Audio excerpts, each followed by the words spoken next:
Hello, Jagrup. How are you at Barmer? Jagrupa. जी नमस्ते sir.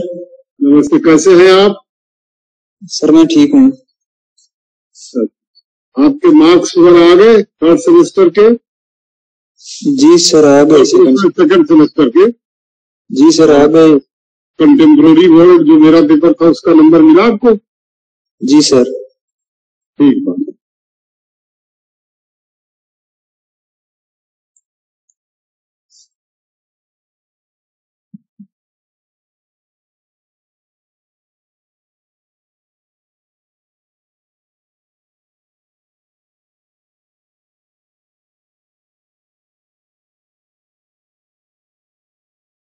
और सुरेश, आप कैसे हैं सुरेश? यस सर, प्रणाम सर। खुश रहिए। कहाँ है इस समय? कहाँ लोकेशन है आपका? सर मेरा लोकेशन ये वाराणसी CHS के पास। अच्छा अच्छा, तब तो आप वाराणसी से बहुत अच्छे से परिचित है। कैसे नंबर आए आपको कंटेम्प्रेरी वर्ल्ड वाले पेपर में? सर नंबर अच्छा है, बट सेक्शन सर हमारा दूसरा रहा है, तो इंटरेस्टेड सर आपके क्लास कराऊं तो बराबर करते रहते हैं।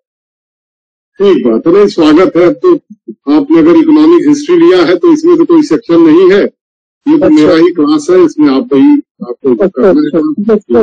हाँ सर, अभी इस सेमेस्टर में सर डाउट था कि कौन सा मतलब पेपर चूज में, तो इसलिए सोचे पहले क्लास स्टार्ट करते हैं। अगर आप economic history of colonial India ले रहे हैं तो इसको मैं ही पढ़ाऊंगा अकेले, इसमें दो टीचर नहीं, मैं अकेले नहीं। जी ओके सर। बहुत बहुत सभी लोगों का स्वागत है। और लकी बनर्जी, आपकी तबीयत कैसी है? लकी बनर्जी, आप बीच में थोड़ा बीमार थे। लकी बनर्जी,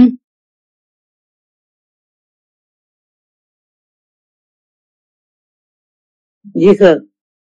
कैसे हैं आप लकी बनर्जी? सर पहले से ठीक है। आप तो बनारस में ही है, बंगाली टोला में कहाँ है? सर बंगाली टोला मदनपुरा एरिया है मेरा, देवनाथपुरा के सामने। देवनाथपुरा के साथ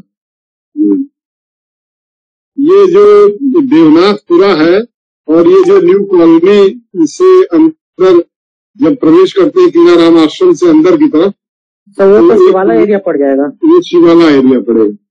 तो ये बंगाली टोला इंटरमीडिएट कॉलेज है एक। उसके आगे तो वो पड़ता है, मदनपुरा पड़ता है इंटर कॉलेज। जी सर, बंगाली टोला से सामने गली जाती है।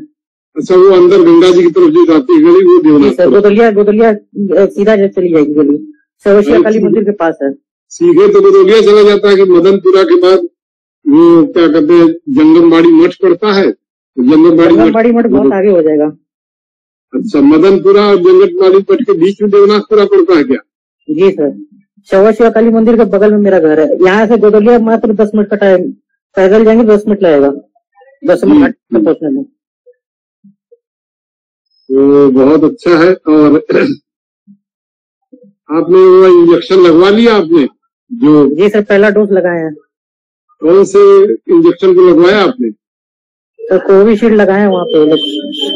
कोविशील्ड, ठीक बात है। एक कोविशील्ड है और दूसरे का क्या नाम है? कोवैक्सीन। कोवैक्सीन है, एक स्पुतनिक है। जी जी, जो भारत में मिल रहा है, और भी है। हाँ, कहाँ लगवाया आपने? सर हिंदू सेवा सदन में। हिंदू सेवा सदन में? हिंदू सेवा सदन हॉस्पिटल क्या ये शिवाला के पहले वाला दाहिने तरफ वाला अस्पताल है वो? नहीं सर, चौक के पास है। अच्छा, चौक के पास, समझ गया, अंदर देख रहे हैं। जी जी, 22 KCM के आगे जाएंगे वहाँ पे है। तो KCM से आगे? KCM से आगे चौक जाने के रास्ते पे, गली के अंदर है। ये चौक थाने से पहले पड़ता है ये ना? हाँ हाँ जी जी।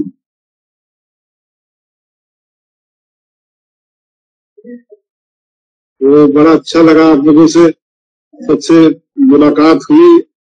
आजादी का जो अमृत महोत्सव मना रहे हैं हम लोग, और 15 अगस्त से प्रारंभ है, तो उसमें आप सभी लोगों से एक आजादी के 75वें वर्ष में प्रवेश करते समय हम लोग चर्चा कर रहे हैं। तो अभी इधर भी जैसे हम लोगों की 15 अगस्त को आजादी हुई, वैसे ही देख रहे हैं कि अफगानिस्तान में एक खास किस्म का, क्या कहा जाए, कुछ लोग तो कह रहे हैं आजादी वहां भी है कि अमेरिका के लोग भाग गए तो तालिबान के लोग सत्ता में वहां आ गए, और वहां पर आप लोग सब ये सब न्यूज से परिचित ही हो रहे होंगे कि कैसे अमेरिका ने इतना पैसा लगाया, भारत में भी बहुत पैसा लगाया, बड़ी अच्छी अच्छी सब रोड बनाया, वहां पर बिजली घर बनाए और तमाम उनके यहाँ बांध वगैरह बनाया।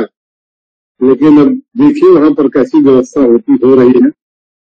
तो एक पुराना देश अफगानिस्तान, जिसमें तमाम उनके बहुत से क्या कहते हैं जिले हैं, डिस्ट्रिक्ट हैं, तो 20 साल तक वहां पर वहां चुनी हुई सरकार थी, वहां करजई करके वहां के राष्ट्रपति रहे, और फिर वहां पर अभी जो गनी साहब उनके राष्ट्रपति थे, जिनको जाना पड़ा भाग करके यूनाइटेड अरब एमिरेट में, तो किस तरह से वो वहां से, तो उन्होंने भी एक बयान भी दिया कि हम बहुत पैसा लेकर के वहां से नहीं भागे हैं, जूता भी नहीं पहन पाए। तमाम महिलाएं जो है वो काबुल में प्रदर्शन कर रही थी तालिबानियों के शासन के विरुद्ध कि हमारा ये झंडा रहेगा, उनका एक तिरंगा झंडा, सफेद रंगा नहीं चलेगा। तालिबानी घूम करके फिर उनको गोली मार दिए, तो महिलाएं मर गई बेचारी। तो एक लोग बहुत सी बातें कर रहे हैं, जब तालिबानी लोग कह रहे हैं कि नहीं हम भारत के साथ अच्छा संबंध रखेंगे, तो ये सब बातों पर आप लोगों की भी निगाह होगी ही, क्योंकि आप सभी लोग एक अलर्ट विद्यार्थी हैं और एक मॉडर्न हिस्ट्री के विद्यार्थी हैं। अभी आपने कंटेम्प्रोरी वर्ल्ड पढ़ा ही है कि कंटेम्प्रोरी वर्ल्ड का ही एक तरह से कोल्ड वॉर के बाद किस तरह से शीत युद्ध के समाप्ति के बाद कैसे 1996 से 2001 तक जो ये एक खास किस्म का तालिबानी राज्य अफगानिस्तान में आया, और उसके विरुद्ध खासतौर से 9/11 होने के चलते कैसे वहां पर फिर अमेरिका की और नाटो की सेनाएं आई, और लगभग 20 वर्ष तक वहां पर वो लोग रहे और फिर बहुत पैसा खर्चा किया। ये सब बातों पर आप सभी लोगों की निगाह होगी। तो यद्यपि इस पर हम कोई बहुत प्रश्नोत्तर नहीं करने जा रहे हैं आप लोग से, बस इंतजार कर रहे थे कि आप आवे, तो आपके आने के पहले मैंने ये थोड़ी चर्चा की। और बहुत से बच्चे क्लास में आए हुए हैं, जगरूप राम, ज्योति कुमारी, कंचन पटेल, रकी बनर्जी, नीतीश श्रीवास्तव, पूजा यादव, प्रगति सिंह, और ये रेडमी 6 जो भी है, ये सिद्धार्थ कुमार, सुधा वर्मा, सुनीत सिंह, सुरेश सिंह, सुरेश दास, विजय कौशिक और विवेक मिश्रा। तो ये सब विद्यार्थी क्लास में ज्वाइन किए हुए हैं। बाकी विद्यार्थी अभी देख रहे होंगे, जैसे गंगा जी स्नान करने से पहले लोग देखते हैं कि कौन कौन लोग गंगा जी में स्नान कर रहे हैं, तो चलिए अब हम भी स्नान करेंगे। तो सभी लोगों को ये निवेदन किया जा रहा है आप लोगों के माध्यम से, यद्यपि आप सभी लोग ऐसे विद्यार्थी हैं जो अपने बाकी दोस्तों के साथ बहुत बैठ करके तो कोई बातचीत किए नहीं, क्योंकि आप लोग तो काशी हिंदू विश्वविद्यालय में आप ऑफलाइन क्लास किए भी नहीं, और एक क्लास का जो एक सामूहिक क्लास का एक चलिए आनंद शब्द का ही प्रयोग कर दे रहे हैं, आनंद होता है क्योंकि बच्चे एमए में बहुत अच्छे से कपड़े पहन करके आते हैं, सज धज करके आते हैं। वही बच्चे जो बीए में पढ़ते रहते हैं, हमने बच्चों को देखा, अब बीए में भी बच्चे सज धज के आने लगे हैं, लेकिन एमए में अच्छा अपने को प्रेजेंटेबल करके एमए का क्लास करते हैं। और घर में ऑनलाइन क्लास करने में अब आपका चेहरा तो हमको देखना नहीं है, तो आप जैसे चाहे वैसे बैठे रहिए, कान में अपना वो लगा लीजिए, दूर भी जाकर के आप बातों को सुन सकते हैं, जैसा कि बच्चे कई लोग करते भी हैं। तो हमारे क्लास में तो बहुत से बच्चे हैं, 50 से ऊपर बच्चे हैं, लेकिन 14 ऐसे दिख रहा है 14 लोग ज्वाइन किए हुए। बहरहाल हमने आप लोगों को पहले की जो क्लास, हमने 2 क्लास लिए थे, इस पर 18वीं शताब्दी के बारे में हमने चर्चा किया था, और हमने कहा था कि किस तरह से भारत के इतिहास में 18वीं शताब्दी का क्या महत्व है, और भारत के इतिहास के खासतौर से आर्थिक इतिहास के संदर्भ में 18वीं शताब्दी का क्या महत्व है, इस पर हमने चर्चा किया था और हमने ये बात बताने की कोशिश किया था और कई बच्चों ने इस पर असाइनमेंट भी हमको दिया था, जिसमें कि पूजा यादव का असाइनमेंट एक जिसे कहा जाए बेस्ट असाइनमेंट। बेस्ट असाइनमेंट कहने का मतलब नहीं कि बाकी लोगों का असाइनमेंट खराब था, लेकिन उन्होंने बहुत अच्छा प्रेजेंटेशन दिया था और पढ़ करके सुनाया भी था कि किस तरह से 18वीं शताब्दी को कैसे देखा जाए। और उन्होंने कई लेखकों को उसमें कोट करके उन्होंने बताया है। और 18वीं शताब्दी पर फिर इधर मैंने देखा कि वो जो एक बच्चा है उनका नाम मुझे याद नहीं आ रहा है, जिनसे वो एक क्लास में है नहीं, तो उन्होंने बहुत सी हमने तो कैम्ब्रिज इकोनॉमिक हिस्ट्री का आप लोगों के लिए लगाया था, लेकिन देखा कि उन्होंने और भी बहुत सी किताबों को आप लोगों के लिए उसमें मेंशन किया है, दिया है, उसका पीडीएफ दिया है, जैसे कि आरसी दत्त की किताब भी है और आपके जो ये तीर्थंकर रॉय की किताब है और प्रमुख किताब, ये सब की चर्चा उसमें उन्होंने दिखाया है और आप लोग हो सकता है उसके पढ़े भी हों या पढ़ने की कोशिश कर रहे हो। हम वैसे पूछ रहे हैं कि क्या आप लोगों ने जो अपना ये ग्रुप है, व्हाट्सएप ग्रुप है, इसमें जो किताबें आप लोगों को वहां दी गई है वास्तव में पीडीएफ फॉर्म में, क्या आप लोगों ने उनको देखा? कोई बोलिए। जगरूप आपने देखा? जगरूपा आपने पीडीएफ देखा अपने किताबों का या बाद में ज्वाइन किए तो नहीं देख पाए? जगरूपा बताइए। सर मैंने बाद में ज्वाइन किया। आपको बाद में ज्वाइन किया, लेकिन वो किताबें हैं ना, आपको पीडीएफ मिली है ना उसमें? तो जो एमएसओ ग्रुप है उसमें पीडीएफ किताबें हैं कि नहीं, ये बताइए। जी सर किताबें तो है, बट मैंने पढ़ी नहीं अभी तक। नहीं तो पढ़ने में तो कई जीवन बीत जाता है तो किताबें इतनी मोटी मोटी है कि गुरु जी विगत करीब 30 वर्षों से अधिक समय तक पढ़ा रहे हैं और वो सब किताबें कह सकते हैं कि पढ़े हैं, लेकिन बहुत समय लगता है पढ़ने में। लेकिन फिर भी समय लगने के बावजूद भी अगर बच्चे थोड़ा पढ़े तो अच्छा रहेगा। जैसे कि खास तौर से जो आरसी दत्त की किताब है, economic history of India during pre Victorian period, 1757 से लेकर 1837 तक का। 1837 का क्या महत्व है भारत के इतिहास में, आप बता सकते हैं? जगरू को बताइए। 1837 का क्या इंपॉर्टेंस है?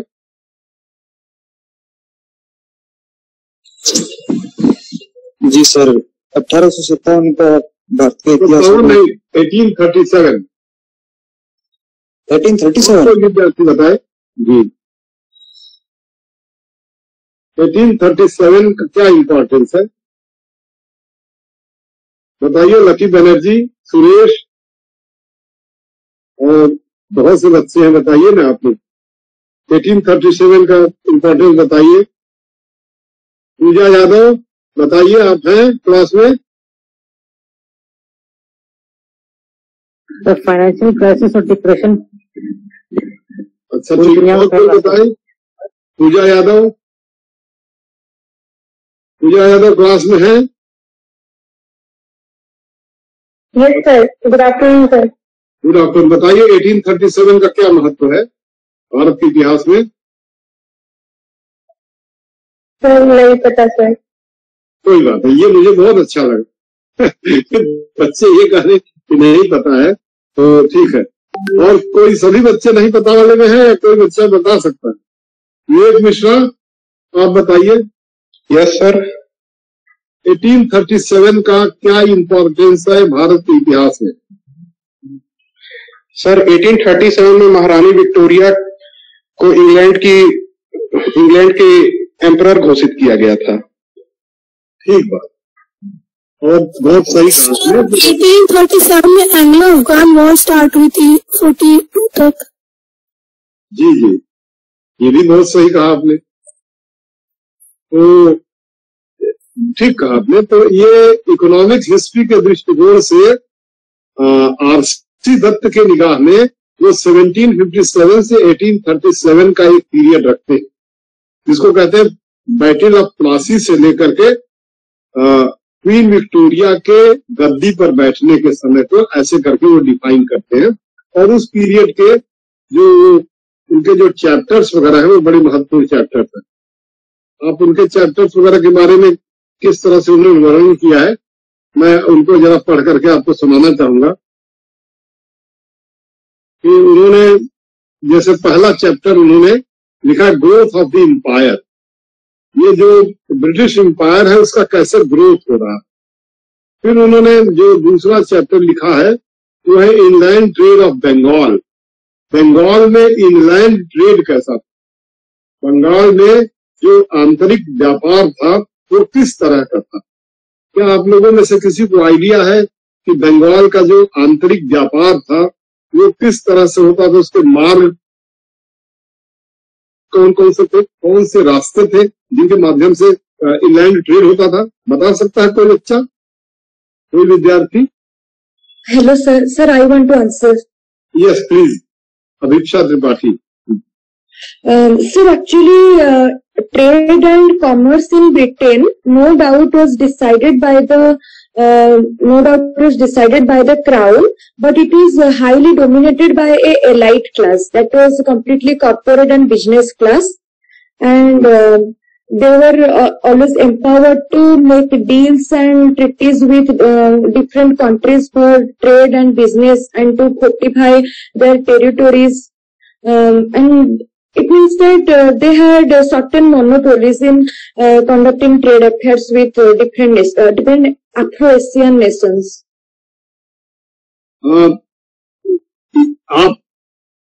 I am asking the trade routes, about the trade routes which were inland. Inland means like the trade from Banaras to Bengal. The trade from Delhi to Bengal. In 18th century, how the inland trade was operated. Inland, not inland. I think you perhaps understood inland. Yes, sir. Inland, INLAND. इसे कहे आंतरिक, इसे हिंदी में आंतरिक कहेंगे। आंतरिक चूंकि एक संस्कृत शब्द है तो उड़िया में भी आंतरिक ही बोलते होंगे, बताइए। इंग्लैंड को उड़िया में आंतरिक कहते हैं ना? Yes sir.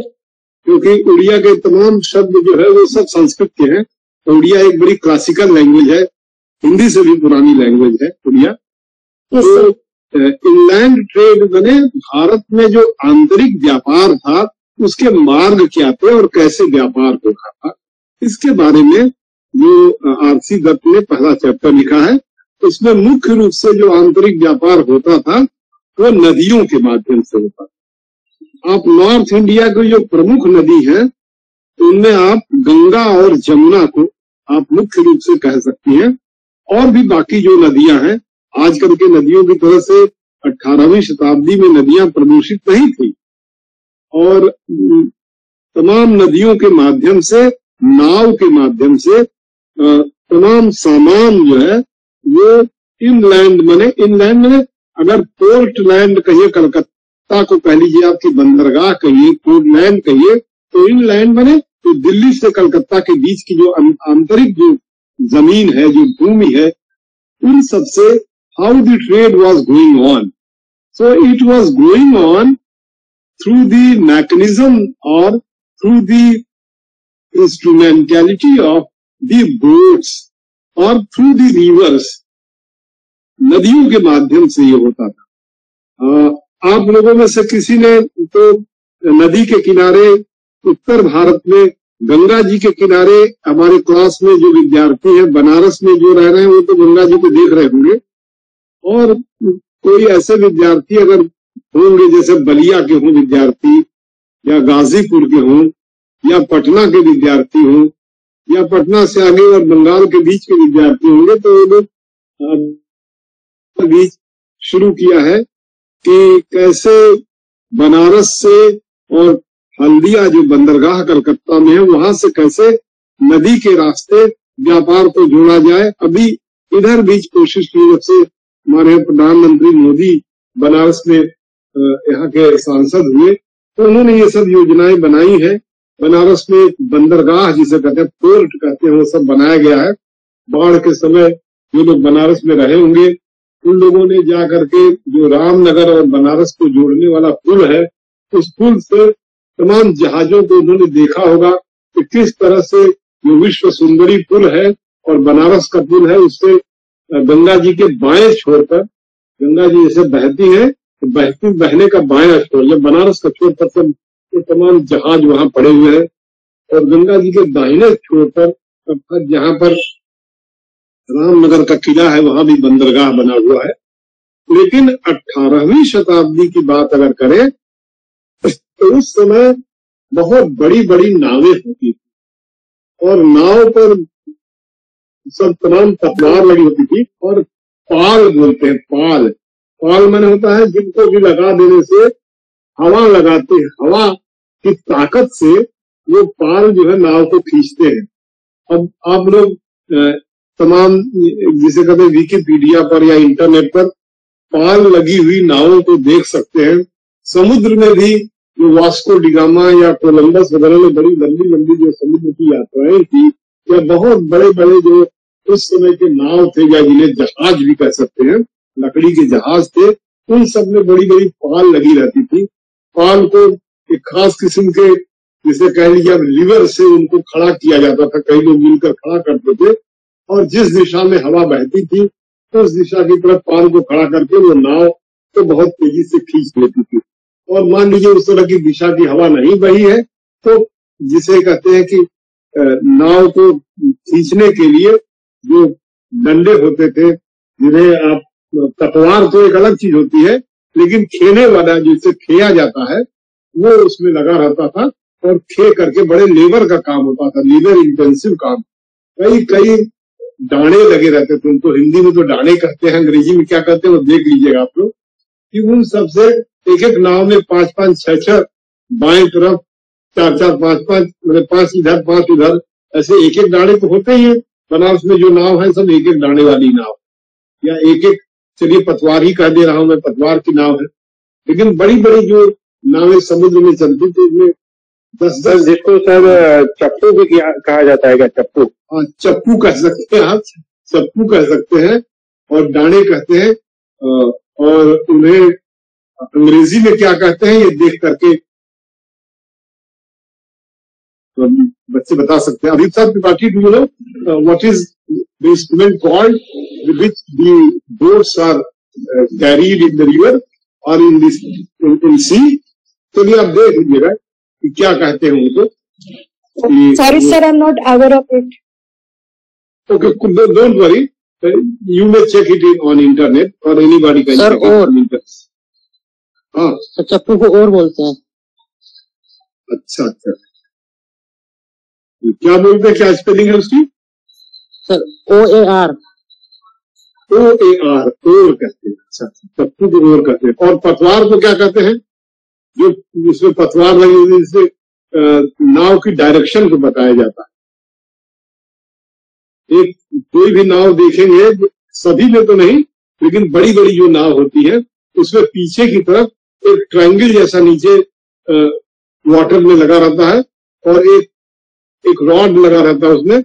उसको दाहिने या बाएं घुमाएंगे तो उसके आधार पर उनकी नाव की दिशा तय होती है। तो उनका भी कुछ नाम होता है, उन्हीं को पतवार कहते हैं। रूडर बोलते हैं सर। अच्छा, क्या स्पेलिंग होगी इसकी? RUDDER। अच्छा, रडर है, रडर या रूडर ऐसे कहेंगे, ठीक बात। तो ये मैं आपको ये बात इसलिए कह रहा हूं कि पूरा हिंदुस्तान का, खासतौर से बंगाल का जो था, वो जो ट्रेड था वो बड़ी बड़ी नावों से होता था। और दूसरा है कि रडर या रूडर और ओर के मदद के अलावा भी जब कई बार ऐसा होता था कि बड़ी बड़ी रस्सियां होती थी, उन रस्सियों को फेंक दिया जाता था, और जो उनके नाविक के क्या कहिए, लेबर क्लास ही कह लीजिए, वो लोग ले करके अपने कंधे पर उन रस्सियों को पकड़ करके नाव को खींचते हुए ले जाते थे। नाव नदी के किनारे से थोड़ा दूर होकर के चलती थी, और 2 या 3 लेबर मिल करके पैदल पैदल खींचते हुए नाव को ले जाते थे। ये दृश्य आपको इंटरनेट पर मिल जाएगा या किसी फिल्म में कहीं पर दिखाया गया हो तो देख लेंगे। हमने तो इसको, चूंकि हमारा गांव जो है गंगा जी के किनारे है और बचपन से ही मैं देखता था कि बड़ी बड़ी नावों में तमाम अनाज लदे रहते थे और लद करके वो सब अनाज हमारे गांव की तरफ से और गाजीपुर वगैरह की तरफ से भी दूर से वो सब लेबर लोग अपने कंधे से रस्सी से खींचते हुए नाव को ले जाते थे। बड़ा लेबर इंटेंसिव था और कितना मेहनत करके वे लोग बनारस में ले आकर के फिर उसको बेचते रहेंगे। अब तो जब से ये तमाम ट्रक वगैरह आ गए, ट्रांसपोर्टेशन आ गया, इन सबसे फिर ये सब चीजें थोड़ा खत्म हो गई है। लेकिन फिर भी बहुत से ऐसे चीजों का टूर क्या कहा जाए, बहुत से ऐसे चीजों को ले जाना आजकल संभव हुआ। जैसे हमने देखा कि बनारस जिले के एकदम आप उत्तरी छोर पर जहां मेरा गांव है, मैं खुद ही वहीं का रहने वाला हूं, जहां गंगा गोमती का संगम है, वहां एक बहुत बड़ा बंदरगाह बना, बंदरगाह या पोर्ट कह लीजिए। अभी भी वो पोर्ट बहुत बड़ा पोर्ट बना है जिस पर कलकत्ता में कोई सामान उतरा और इतना भारी सामान उतरा कि वो भारी सामान आपके बनारस आना है, उसको मान लीजिए, तो रास्ते में जो भी रोड है उस पर जो पुल है वो इतने मजबूत नहीं है क्यों उन सामानों को वो झेल सके। तो वो सब सामान नदी के रास्ते हमारे उस गांव के देखा मैंने, उसके बंदरगाह पर सब सामान उतर जाते थे और फिर उसके बाद बाई रोड उनके छोटे छोटे टुकड़े दिल्ली या देश के जहां जहां विभिन्न कोने में जाते थे बेसिकली वो सब कलकत्ता में आते थे।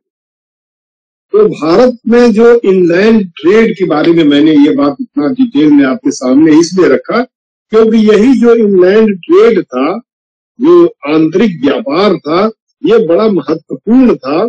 और इस पूरे व्यापार पर जो भारतीय लोग थे, भारतीय जो व्यापारी थे, जैसे विभिन्न शहरों में एक खास तौर से व्यापार का केंद्र बने हुए थे जिन्हें गंज कहते थे, गंज या गोला कहते थे। आप लोगों ने गंज या गोला शब्द अपने अपने इलाके में सुना होगा कि नहीं सुना होगा, लेकिन बनारस में आपको गंज और गोला नाम से दो जगह मिल जाएगी। एक जगह को कहते हैं विश्वेश्वरगंज कहते हैं और दूसरी जगह का नाम है दीनानाथ का गोला। हमारे क्लास में जो विद्यार्थी हैं, क्या कोई विश्वेश्वरगंज गए हैं या दीनानाथ का? Yes sir. तो आप देखें विश्वेश्वरगंज की क्या विशेषता है। वहां पर सबसे बड़ी विशेषता है कि वहां आढ़तिया लोग बैठते हैं। आढ़त माने क्या होता है, आढ़तिया क्या होता है, कोई बता सकता है? आढ़तिया वह होता है जो अपनी दुकान खोल करके बैठा रहता है और वहां पर वजन नापने की मशीन रहती है, उसके पास तराजू होता है और ट्रक। अब इधर भी तो ट्रक एक जमाने में, जब जिस जमाने की हम चर्चा कर रहे हैं, ट्रक नहीं रही होगी। गंगा जी में उतरा सामान, दशाश्वमेध पर मान लीजिए उतरा और वहां से आ गया विश्वेश्वरगंज में सामान आया। अब उसका वजन करना होता है, तो आढ़तिया उसको वजन करके पूरा सामान अपने यहाँ रखवा लिया और रखवा करके फिर उस पर एक टैक्स लगा देता है और वो टैक्स लगा करके फिर अगर वो सामान विभिन्न इलाकों में जाना है तो उसके छोटे छोटे व्यापारी आकर उसको खरीद लेते थे। और इस तरह से गंज का एक महत्व था कि गंज उसे कहते थे जहां पर कि तमाम सामान कृषि के संबंधित जो सामान है वहां आकर इकट्ठा हो, जिसका रूप आजकल आप लोगों ने देखा होगा आधुनिक कृषि मंडियों ने ले लिया है। आप लोगों ने बनारस में आधुनिक कृषि मंडी देखा होगा या देखा नहीं होगा तो आपको बता रहे हैं कि जब आप सारनाथ जाएंगे बनारस से तो एक पहाड़िया नामक जगह है। पहाड़िया नाम सुना है पहाड़िया का? बताइए। Yes, sir. हाँ, पहाड़िया में किस तरह से वहां पर एक मंडी है, ये सरकारी मंडी होती है। कभी मंडी में कोई गया है विद्यार्थी हमारा देखने के लिए कि मंडी में क्या होता है? मंडी गए हैं आप लोग? नहीं गए। गए होते तो बोल देते कि हाँ गए हैं। मंडी में अगर जाएंगे तो वहां पर मैं तो गया ही हूँ सर, मैं तो गया ही हूँ और संतोष जी के साथ हम लोग बहुत ही शॉपिंग भी उसमें किए हुए हैं। मंडी में क्या होता है, बहुत अच्छा भव्य तरीके से वहाँ पे किया जाता है। देखा मंडी में बहुत सारी मतलब जितनी भी आप फल तो आप चाहें खरीदने के लिए वो मिल सकती है। और आढ़त वहाँ रहता है, आढ़त पे वो लगी रहती है, वहाँ पसेरी और दशहरी के भाव मिलता है। जी जी, तो ऐसे ये बहुत सही कहा आपने। मंडी में अगर कोई जा करके 3-4 घंटे थोड़ा वेट करके उसको ऑब्जर्व करे तो देखेगा कि जैसे मान लीजिए एक ट्रक केला आया, और केला सबसे अधिक मान लीजिए थोड़ी देर के लिए करेंगे नागपुर से आया है। केला तो बिहार से भी आता है और नागपुर से मान लीजिए आया। नागपुर का भी केला बहुत बड़ा होता है। जैसे वो ट्रक रुकेगी किसी आढ़तिया के दुकान के सामने, आढ़तिया के सामने, वो अपना फीस ले लेगा, ट्रक के ऊपर बैठ करके एक आदमी बोली बोलेगा, और वो जो केले के गुच्छे होते हैं, बड़े बड़े गुच्छे होते हैं, उसको उठा करके बोलेगा कि बताइए ये कितने में आप लेंगे। एक तरह का नीलामी कर लीजिए आप उसे। अब उसके कोई बोला 10 रुपया, कोई 12, कोई 20 रुपया, और फिर उसके बाद 3-4 बार बोली हुई। फिर वहां पर तमाम जो दूर दूर के इलाके के, गाजीपुर के, बलिया के, आजमगढ़ के दूर दूर के व्यापारी वहां पर बैठे रहते हैं, जो फलों के व्यापारी हैं, वो सब उसको वहां आढ़तिया को तो टैक्स, जिसकी ट्रक आई है, हो सकता है आढ़तिया खुद मंगवाया हो या कोई बड़ा व्यापारी मंगवाया हो, और वहां पर उस ट्रक से तमाम सामान बिक जाते हैं। और इस तरह से कृषि मंडी के माध्यम से जो है वह एक व्यापार बहुत तेजी से बढ़ता है। लेकिन आप लोग ये बात तो नहीं बता पाएंगे कि ये जो किसान आंदोलन चल रहा पश्चिमी उत्तर प्रदेश में, और जो कृषि कानून बने हुए हैं, उन सब कृषि कानूनों का ये जो मंडी है, मंडी से क्या संबंध है? तो कोई जरूरी नहीं कि आप लोग बताइए, आप लोग सोचिएगा इस पर कि ये जो नए कानून बने, जो मोदी सरकार ने बनाया, जिस पर कि 8-9 महीने से पश्चिमी उत्तर प्रदेश के किसान और पंजाब के किसान दिल्ली में एक बहुत बड़ा प्रदर्शन कर रहे हैं, और तमाम सरकार ने उन लोगों को मनाने की कोशिश किया। वो लोग सरकार से कई राउंड बातचीत भी किए, लेकिन उन्होंने कहा कि नहीं, आप ये मंडी का ये जो आप कानून बनाए, कृषि कानून कहते हैं, 3 कानून बना हुआ है, इसको समाप्त कर दीजिए। आप लोगों में से कोई बच्चा बता सकता है कि ये जो कृषि कानून है, इसका किसान लोग क्यों विरोध कर रहे हैं? आप सब सर क्या Abhipsa Tripathi, I am asking the question as to what are the points of issue raised by the sir हाँ बताइए। अभिप्सा त्रिपाठी बताइए, आपका कनेक्टिविटी लगता है लूज हो गया है। sir, actually this farmers has yes sir. जी बोलिए जी। So this farmers can be understood according to 2 dimensions. Then we can reach to the conclusion that why farmers are opposing it. Sir, actually farmers in the areas like Punjab, UP and Haryana are very much prospered, and they are very well educated and well trained in the modern initiated by the NDA government. One of those laws states that the government has given full freedom to the farmers to sell their commodities at any place and at to any dealer wherever they want, and they are not to be confined by certain marketplaces and certain mandis, and it clearly shows a kind of contract farming. But the main reason for the opposition of farmers that this kind of contract farming insecures their wealth, as there is a fear and insecurity of exploitation by the rich contractors and absentee landlords and rich persons, because the mandi secures a certain and particular pay scale for the farmers, whereas the open market doesn't give that security and facility to the farmers. That's why these laws are being opposed by the farmers. But sir, unfortunately these farmer protests were given the color of religion. It is very frightening and pathetic. Yes. So actually, you have said whatever you understood that the farmers, they are afraid of the introduction of the middlemen.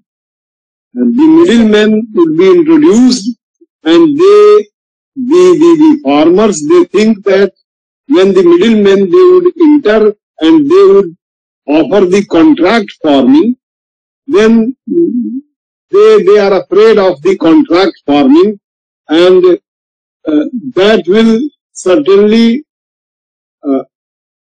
harm. They are saying, not I am not saying, they are saying that will harm the interests of the peasants. Peasants or farmers be the appropriate, not the farmers. The farmers are those agriculturists who do agriculture with the view to gain profit. And a peasant is a farmer or is an agriculturist who does agriculture, but not so much with the view of market. A peasant is something like a small farmer, and farming is something like a quality in an individual agriculturist. With that quality, they engage in agrarian activities with the purpose to get more and more profit. So in the western UP, Haryana and Punjab, the peasants or the farmers, they do commercial agriculture. They produce immense things and they sell it in the market, but they are afraid that in the form of the contractual farming, which would come into existence with the introduction of the new farm laws, the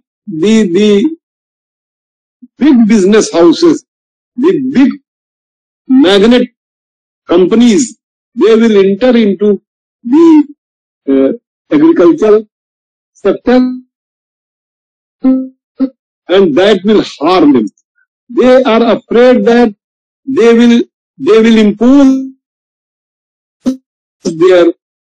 their conditions upon the farmers, and they also say sometimes, the leaders say that they have something like a fear that their lands would be taken away from them, which the government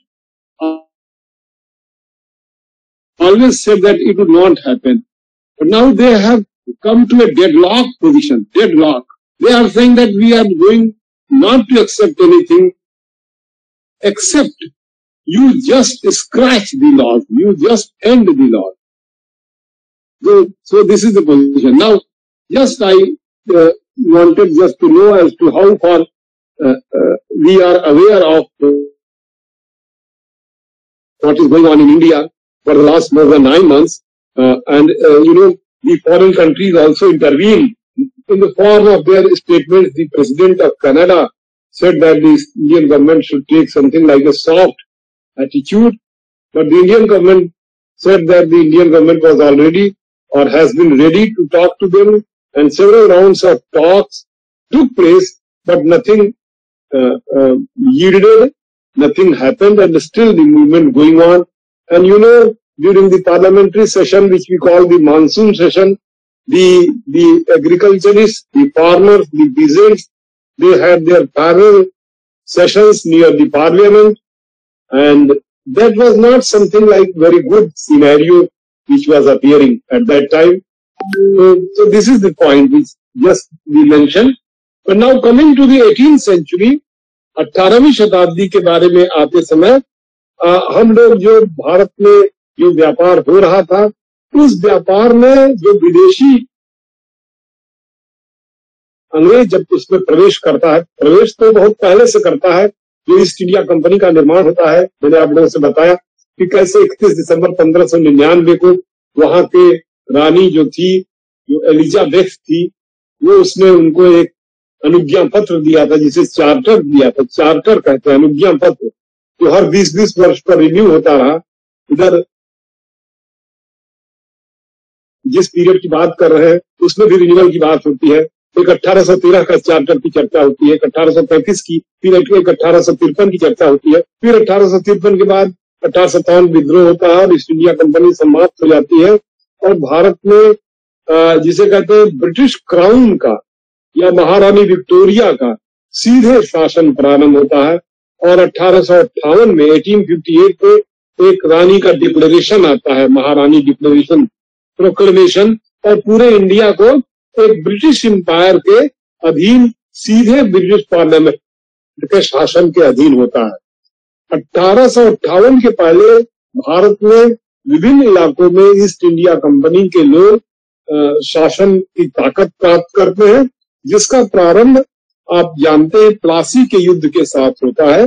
Plassey के युद्ध में 1757 में, इस युद्ध में जो बंगाल का जो नवाब होता है, जो टेक्निकली मुगल बादशाह के अधीन होता है, लेकिन वहां के अलीवर्दी खान के लड़की का वो लड़का था जिसका नाम था सिराजुद्दौला, तो एक 19 साल का लड़का था। तो किस तरह से एक साजिश का शिकार होता है और प्लासी के युद्ध में तो वहां से पूरी उसकी सेना भागने लगती है, क्योंकि पहले से ही लोग वहां पर ये कहने के लिए तैयार थे कि भागो हम लोग हार गए।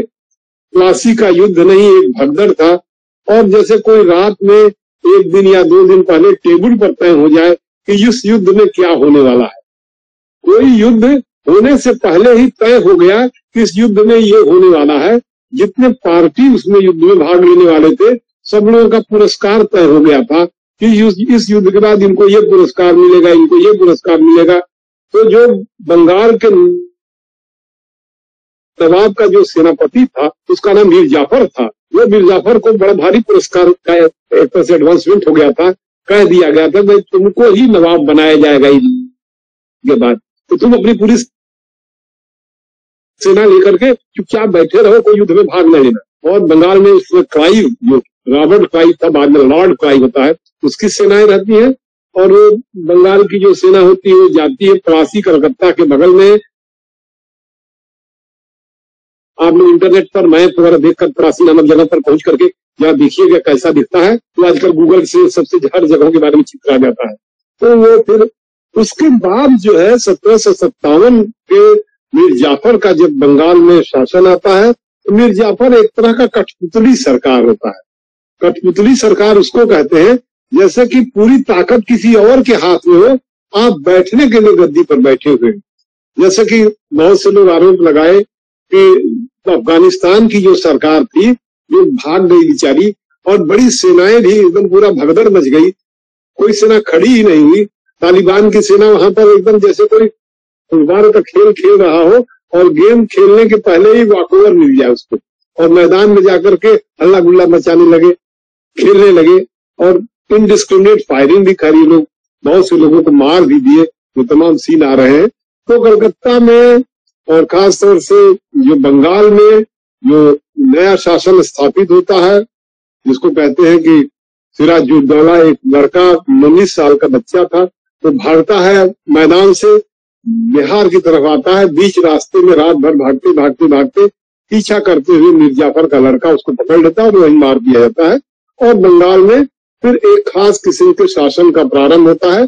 तमाम इतिहासकारों ने, विद्वानों ने, तमाम लोगों ने, और आप लोग भी पढ़े ही होंगे कि किस तरह से 1757 को उन लोगों ने कहा कि भारत का ये जो प्लासी का युद्ध है ये बड़ा निर्णायक युद्ध कहा लोगों ने। और इस युद्ध के माध्यम से भारत में जो ईस्ट इंडिया कंपनी एक व्यापार करने वाली कंपनी थी, वो किस तरह से एक शासक की भूमिका में आ जाती है। अर्थात सीधे शासक भले ही नहीं होती है, लेकिन उसके हाथ की एक कठपुतली सरकार। तो जो अफगानिस्तान में तो जो कठपुतली सरकार थी वो तो बहुत पैसा ले रही थी इंग्लैंड अमेरिका से, खूब पैसा लिया, कई बिलियन डॉलर खर्च किया। ये जो थे वो खुद ही ईस्ट इंडिया कंपनी के जो तमाम शासक थे उनको खूब पैसे दिए गए, घूस दिए गए, तमाम जमींदारियां उनको मुफ्त की जमींदारियां दी गई। मुफ्त की जमींदारी उसको कहते हैं कि जैसे आपको जमींदारी मिल गई लेकिन उसका लगान वसूल करके एक भी पैसा आपको सरकार को नहीं देना है, सब जमींदारियां, आप सभी जो पैसे हैं वो आपके पास चले आएंगे। ईस्ट इंडिया कंपनी को बंगाल की जमींदारी मिलती है, बंगाल के कुछ जिलों की मिलती है। और फिर बाद में जब वो बहुत सफल नहीं होता है पैसा देने में, तो उसका एक दामाद होता है मीर जाफर का, जिसका नाम मीर कासिम था। तो मीर कासिम को 1760 में तो गद्दी पर बैठाया जाता है और फिर वो भी पैसा देने के लिए वादा करता है कि पैसा देंगे, लेकिन उतना पैसा रहता ही नहीं। और इस बीच जो राज्य की इनकम थी, उस समय के राज्य की इनकम का स्रोत एक तो कृषि पर टैक्स होता था, वो था। दूसरा सबसे बड़ा राज्य का इनकम होता था इसी इंग्लैंड व्यापार से, जो आंतरिक व्यापार है उससे होता था। और आंतरिक व्यापार में जब सामान तमाम जगहों से आते थे, तो विभिन्न जगहों पर जो चुंगी चौकियां लगी रहती थी नदियों में, वो सब सरकारी चुंगी चौकियां होती थी। उन चुंगी चौकियों में सरकार के लोग टैक्स वसूल करते थे। तो बंगाल में जब भी कोई चुंगी पर आती थी नाव, तो उन सबका टैक्स बंगाल के नवाब को मिलना चाहिए। लेकिन इधर बीच ईस्ट इंडिया कंपनी के जो अंग्रेज व्यापारी थे, वो सब बड़े ही क्या कहा जाए, मतलब छोटे किस्म के लोग थे छोटे कहिए या लुटेरे टाइप के थे, मतलब धन झपटू लोग थे, धन झपटने वाले थे। उन सबों को एक अधिकार मिला हुआ था 1717 में, 1717 में एक हिंदुस्तान का बादशाह का फर्रुख सियर था। उसने 3000 रुपए साल के हिसाब से कहा कि इतना रुपए 3000 दे दो, पूरे भारत में कहीं भी व्यापार करो, तुम पर कोई टैक्स नहीं लगेगा।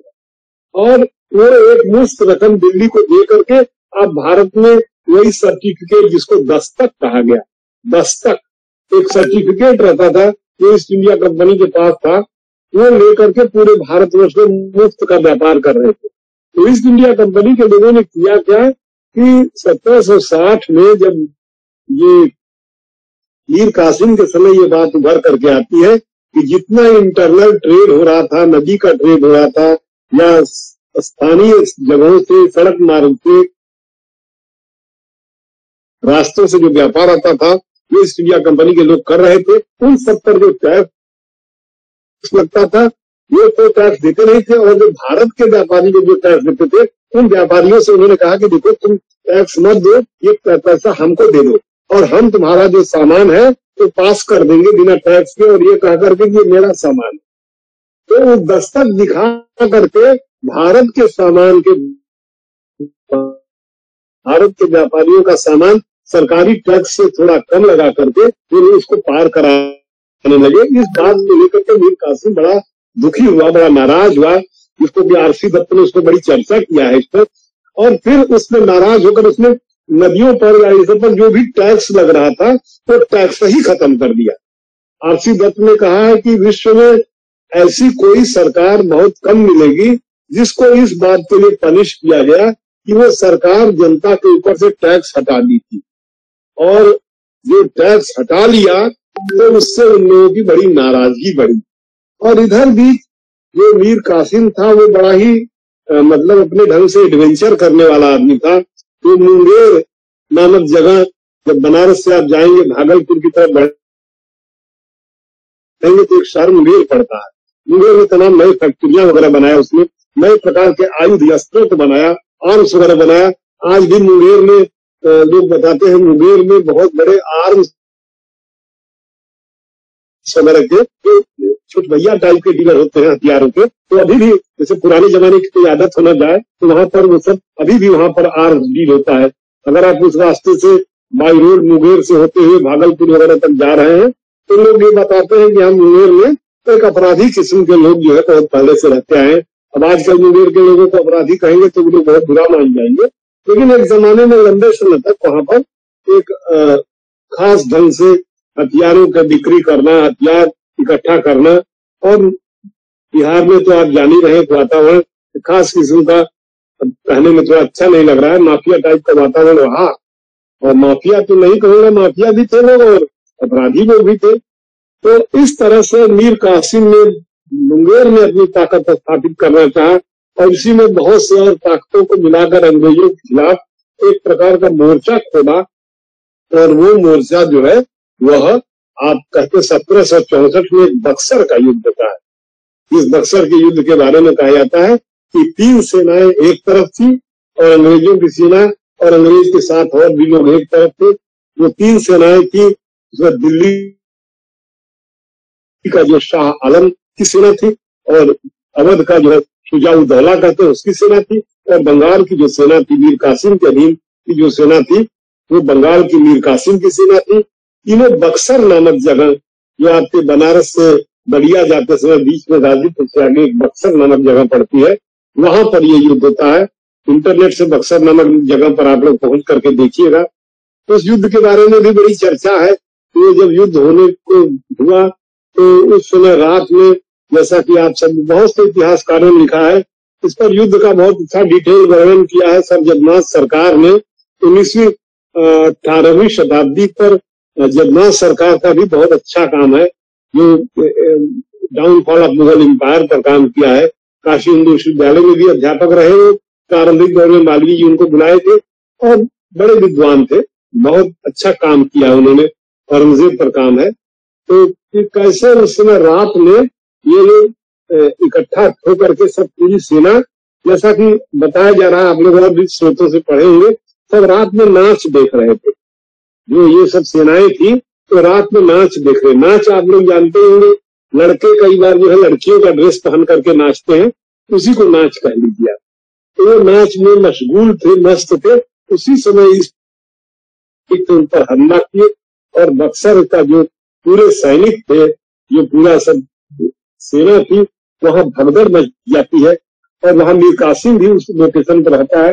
मीर कासिम गायब हो जाता है, तो कभी पकड़ में नहीं आता है।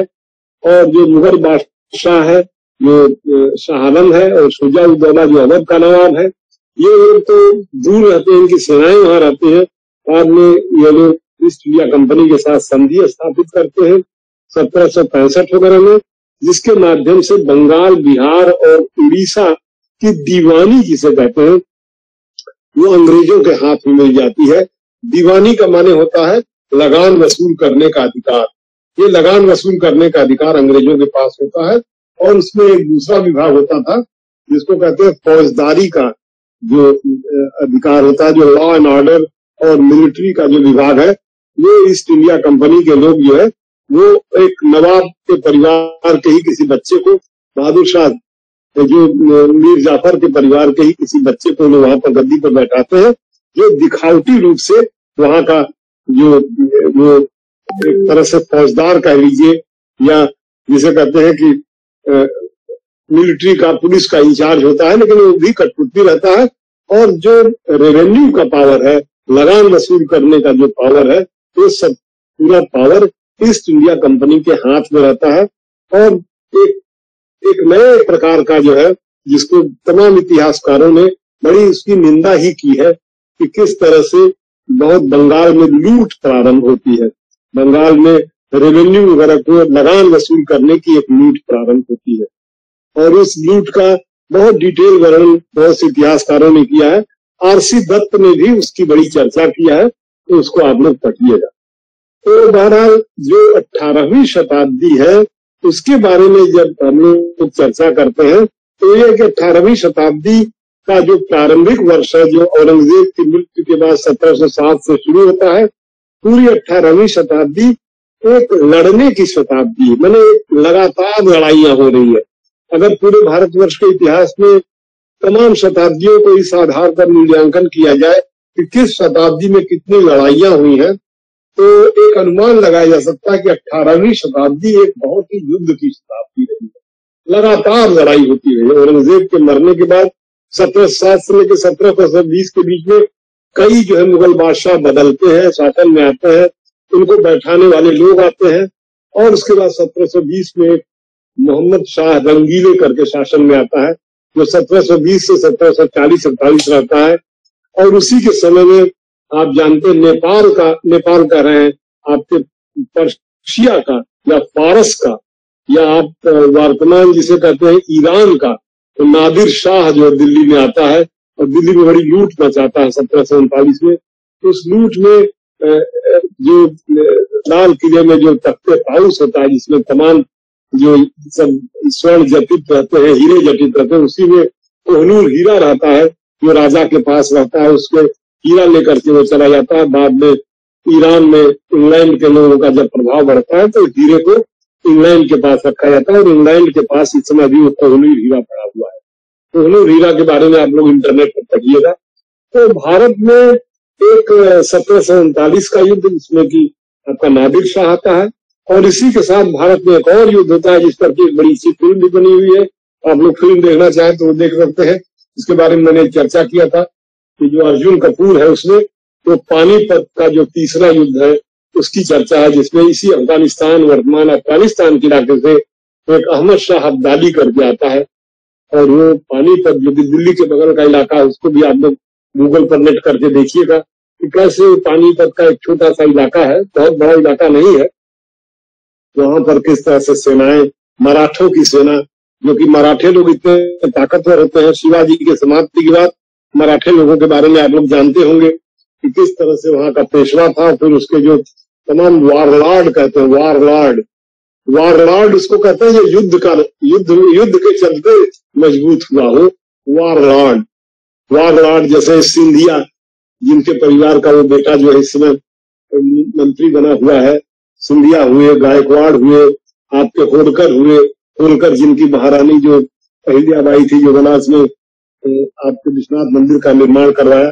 तो ऐसे करके पूना में और शिवाजी का जो प्रधानमंत्री था, जो भी कहिए, पेशवा थे, उनका केंद्र था, एक बड़ी भारी ताकत में मराठे लोग थे। तो पूरी 18वीं शताब्दी के पानीपत के युद्ध में अहमद शाह अब्दाली और मराठे दोनों एक तरह से हार जाते हैं, लेकिन अहमद शाह अब्दाली अपने घर में कोई समस्या होती है अफगानिस्तान में, फिर वहां लौट आता है।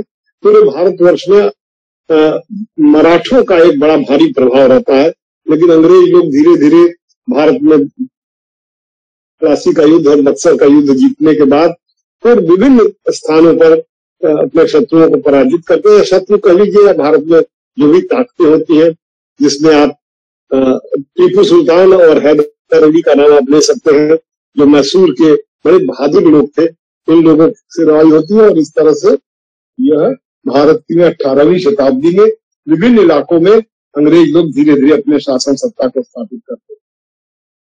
तो बहरहाल जो आर्थिक इतिहास है वो यही है कि कैसे जो है इस शताब्दी में अंग्रेज लोग किस तरह से भारत के आंतरिक व्यापार पर कब्जा करके बहुत अधिक धनाढ्यता प्राप्त करते हैं, और उस धनाढ्यता के चलते भारत के धन का निष्क्रमण होता है, भारत से धन की चोरी होती है, और इस धन के निष्क्रमण के फलस्वरूप भारत में एक तरह से कहिए आपकी भारत औपनिवेशिक अर्थव्यवस्था, जो कहते हैं कि कॉलोनियल इकोनॉमी जो है इंडिया में, कॉलोनियल इकोनॉमी, औपनिवेशिक अर्थव्यवस्था, भारत में उसके पहले के जितने शासक लोग आए वो भारत के होकर के रह गए, परंतु अंग्रेज एक ऐसा शासक पहला था जो भारत का कभी नहीं हुआ, भारत से धन लूट करके इंग्लैंड में ले गया, और इंग्लैंड में वहां पर औद्योगिक क्रांति हुई। तो इस तरह से हमारे देश का जो आर्थिक इतिहास का जो प्रारंभ करते हैं 18वीं शताब्दी को भारत में औपनिवेशिक अर्थव्यवस्था के प्रारंभ की शताब्दी के रूप में हम लोग याद करते हैं। तो इन्हीं शब्दों के साथ मैं अपनी बात समाप्त कर रहा हूं, और बाकी सभी विद्यार्थियों से ये मैं निवेदन कर रहा हूं कि वे लोग 18वीं शताब्दी के ऊपर अपने, जैसे कि पूजा यादव ने बहुत अच्छा तैयार किया, उसको पढ़ा, आप सब लोग भी तमाम 2-3 जो किताबें दी गई हैं इंडिया टुडे वगैरह उस सब पर, उनको मिला करके 18वीं शताब्दी के इकोनॉमिक हिस्ट्री पर आप लोग अपना लेख तैयार करिए, और एक लेख असाइनमेंट, एक ब्रीफ 300 शब्दों का, और उसको टीचमेंट ऐप पर आप उसको अपलोड करिए। और बाकी क्लास चूंकि कल देखते हैं, अगर क्लास का कल है तो कल क्लास लेते हैं, ये तो आज का क्लास फिर यही समाप्त करते हैं। आप सभी लोगों को बहुत बहुत धन्यवाद कि आपने हमारा क्लास अटेंड किया, और फिर आपको जैसा होगा क्लास की सूचना आपको दी जाएगी। तो आलोक जी। जी सर। तो क्लास यही समाप्त करते हैं, ठीक है? जी बिल्कुल। तो फिर